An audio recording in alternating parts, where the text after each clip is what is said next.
predictability. The milkman, the paper boy, evening TV.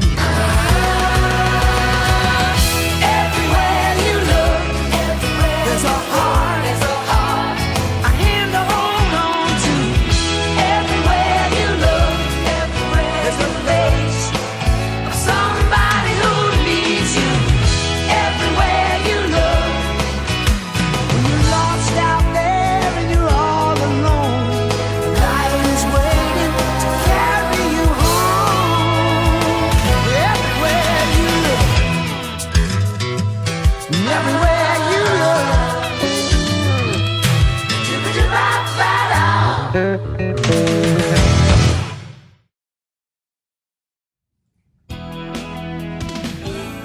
Kids, what are y'all doing? Why are y'all still up?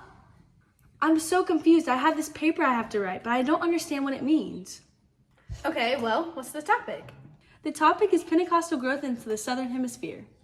Yeah, so I think I can help you with your paper. I know for a fact that Pentecostalism is the fastest growing religion in the world, especially in the Southern Hemisphere. I know that in Nigeria, in Africa, that 6 out of 10 Protestants are either Pentecostal or charismatic.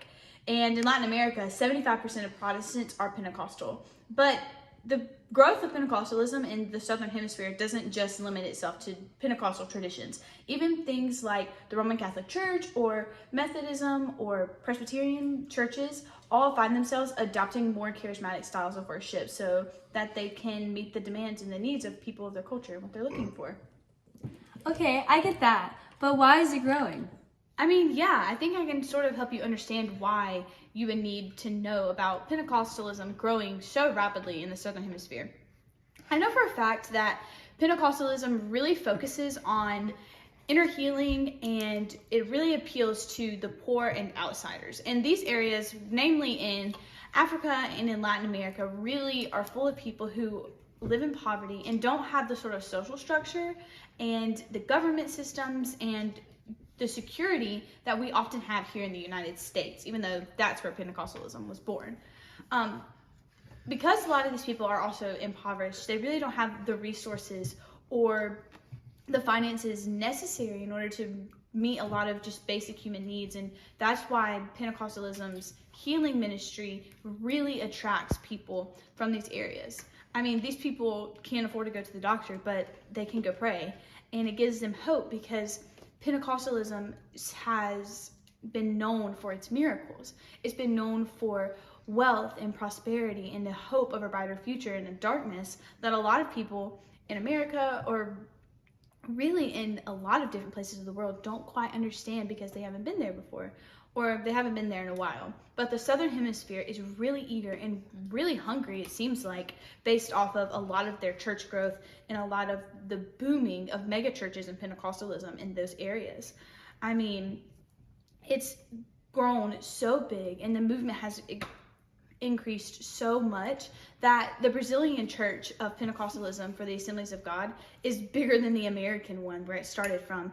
And now they send Pentecostal missionaries from Brazil to America in order to show us the eagerness and the hunger and the revival that they have over in their countries and the things that they're doing. But there's a lot more than that than just I need a miracle or I need hunger or something like that. A lot of the music that you hear in Pentecostal churches resembles the cultures of both African churches and Latin American churches.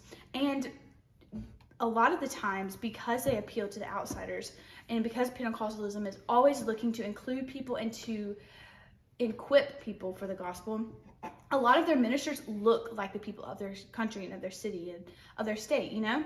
Like, a lot of the Roman Catholic people and elders in other churches are white men who don't speak their language. So a lot of the times, these people go to these Pentecostal churches where they can see people who look like them, who are from their culture, who are their brothers and their sisters, and they're equipped to do something powerful, and it's encouraging to them, and it makes them feel more like the body of Christ, you know? So I think these are just some of the ways that it's why Pentecostalism has grown so rapidly in these areas. You know, like, we can't really quite understand it until we've been there, but these areas are hungry and they're really expectant for something beautiful. And a lot of people even say that if Pentecostalism had never grown as rapidly as it did in places like Latin America, that it wouldn't have created such a vibrant landscape for religion today. So yeah.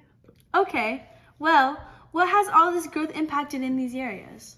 Yeah, so Pentecostalism has impacted a lot more than just the religion scene in these areas. I mean, yeah, it's caused a lot of turmoil with the Catholic people, and even John Paul II, one of the Catholic popes, said that Pentecostalism churches in these areas has been an invasion of the sect. So, you know, they're going to have their way. But in the political arena, it's also impacted the way that these people live their lives.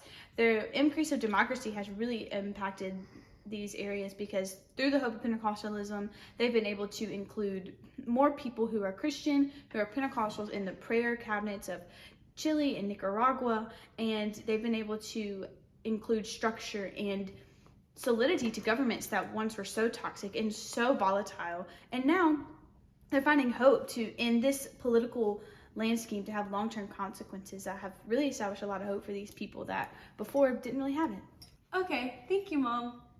Of course, I love helping you guys with your homework, and for some reason, I kind of knew a lot about that. So anytime you have a paper about that, just let me know. But you guys need to go to bed. You're up too late, and I'm not waking you up in the morning, so you just better set your alarm. So love you guys. Go to sleep.